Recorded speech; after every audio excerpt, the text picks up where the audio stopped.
A Democratic debate will be moved from Arizona to Washington, D.C. The DNC just made the announcement today out of an abundance of caution and to reduce cross-country travel. And they've also done away with a live audience. Joining us to talk about the impact the coronavirus is having on the 2020 elections is CBS 46 political analyst Dr. Rashad Richey. As always, thanks for coming in. Thanks for having me. And when we talk about campaign 2020, we think of politicians, shaking hands, kissing babies, hugging other people. That's not happening. How is it changing the face of how they campaign?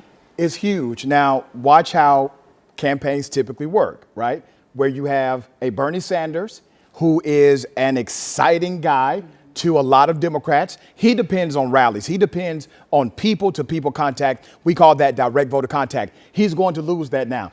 Joe Biden, however, he doesn't really need it. He has demonstrated that he could win elections. For example, in Tennessee, he didn't even step foot in Tennessee and won that on Super Tuesday. He didn't campaign in 1/3 of the state that he actually won in. No crowds, no campaign office. So he is not relying on these rallies like Bernie Sanders. That would change. Now watch for this to increase. Commercials will increase, direct mailers will increase, and also robocalls from these candidates will increase. It's interesting, though. If you look at the polls, it says that Bernie Sanders, he has more appeal with the youth. They are usually the ones who are more adept with their phones, social media.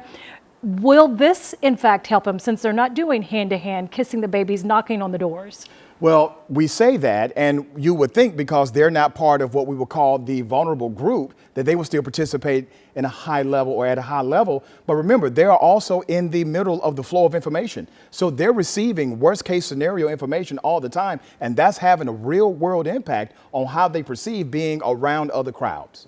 Yeah, and this coronavirus hitting a lot of us in the pocketbook when we talk about the stock market plunging. How is this going to impact President Trump right now? Because some saying, there are many places. I have a friend who's in the medical profession who says they have not seen these testing kits for the coronavirus yet. Yeah, some people criticize the president because during his speech, he talked more about the economy than about the actual public crisis. But let's be clear, this president has hitched his wagon to the economic argument. Well, that economic argument has reached a bottom, and he's trying to make sure he can still be that economic president. 39% of Americans, based on the poll that came out this week, are saying they are less likely to vote for the president based on how he has handled the coronavirus. He has to get this back in the political lane that he owns. Right now, not so much. The economy, it's all about money. Yeah. All right, thanks, Rashad. Thank you. Well, the